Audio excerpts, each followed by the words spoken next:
Grand Matin Sud Radio, 7h-9h, Jean-Jacques Bourdin. Jean-Rémy Girard, bonjour. Bonjour. Vous êtes président du syndicat national des lycées et collèges. Alors, regardons ce qui s'est passé à Tourcoing. C'était lundi, en fin de cours, lycée. Le lycée de Tourcoing, comment s'appelle ce lycée? Sévigné, voilà. À Tourcoing, une jeune fille, 18 ans, sort des cours, s'apprête à quitter l'établissement. Elle met son voile dans l'établissement. Une professeure lui fait la remarque, lui demande d'ôter ce voile, d'attendre qu'elle soit dehors.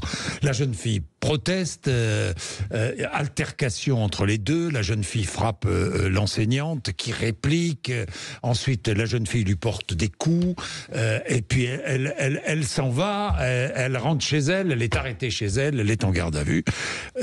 Ça ne vous surprend pas, j'imagine? Non, c'est pas très surprenant parce que des incidents dans nos établissements scolaires, on a des enquêtes du ministère qui montrent que c'est plutôt en augmentation et que effectivement une partie concerne les adultes, les professeurs, les personnels de l'éducation nationale. Donc la violence dans les établissements scolaires, je vous dis pas qu'il y en a autant que dans la société, mais oui, il y en a. Il y en a évidemment. Alors les enseignants sont mis en retrait.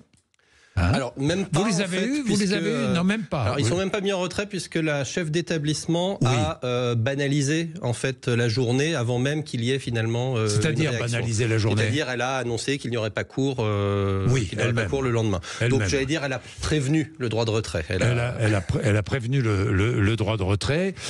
Alors depuis l'interdiction de l'abaya, est-ce que les incidents se sont multipliés ou pas dans les établissements scolaires? Alors en fait, il y a souvent des pics à certains moments, notamment quand il y a eu cette circulaire sur l'abaya, là il y a eu une très forte hausse des signalements, qui étaient quasi exclusivement des signalements sur les questions de tenue religieuse, c'est-à-dire qu'en fait des élèves testaient tout simplement la mise en œuvre, l'application, et ensuite évidemment ils sont redescendus. Je dirais que globalement ils sont au même niveau cette année que l'an dernier, donc il y en a plusieurs centaines par mois des incidents liés à la laïcité.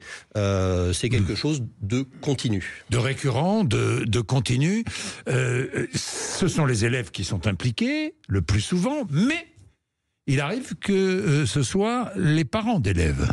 Oui, ça peut arriver effectivement qu'il y ait des questions avec les parents. Alors les parents ne sont pas soumis aux mêmes règles que les enfants. Ça dépend du cadre dans lequel ils sont.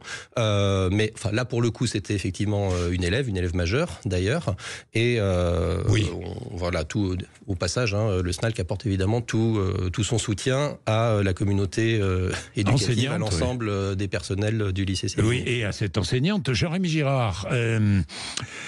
Ces atteintes à la laïcité, parce que ce sont des atteintes à la laïcité qui sont volontaires, évidemment, les enseignants les craignent, j'imagine.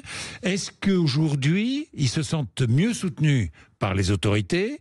Est-ce qu'aujourd'hui, ils portent l'affaire sur la place publique, ou du moins sur le terrain disciplinaire, plus qu'avant, plus facilement qu'avant?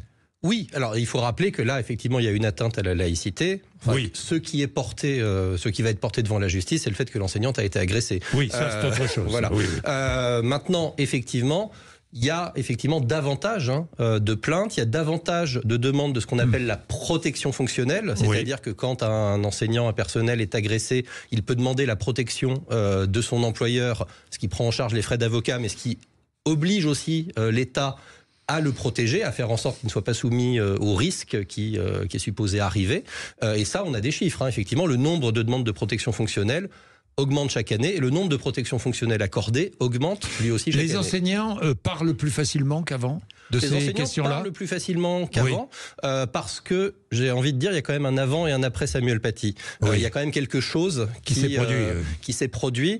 Et, ou Dominique Bernard. Voilà, et Dominique Bernard, bien entendu. Et sur les questions de laïcité, mais de manière plus générale sur effectivement le climat scolaire global. On est dans un établissement, le lycée Sévigné, où c'est quand même pas simple, et c'est pas que des questions de laïcité. Globalement, le climat scolaire de l'établissement est pas évident. Donc il y a tout un ensemble de choses, et c'est important quand même qu'on en parle, parce que on a la charge de faire de nos élèves de futurs citoyens. On est parfois un petit peu seul pour y arriver, et c'est important que tout le pays et toute la communauté nous soutienne. Évidemment. Jean-Rémy Girard, ça touche les lycées, mais plus encore les collèges. Oui, alors quand on regarde les données sur ces choses-là, effectivement, c'est plus en collège qu'en lycée. C'est davantage en lycée professionnel que dans d'autres types d'établissements. Qu'en lycée classique, c'est des chiffres qui ne sont pas forcément extrêmement surprenants de ce point de vue-là, puisque les lycées professionnels, c'est là où il y a le plus d'incidents par élève. Il y a des tas de choses qui expliquent ça. C'est effectivement des endroits avec beaucoup d'élèves qui sont en échec scolaire, qui sont en difficulté. Et effectivement, c'est malheureusement pas surprenant que ce type de choses surviennent. Merci Jean-Rémy Girard d'être venu nous voir. Merci, 7h47.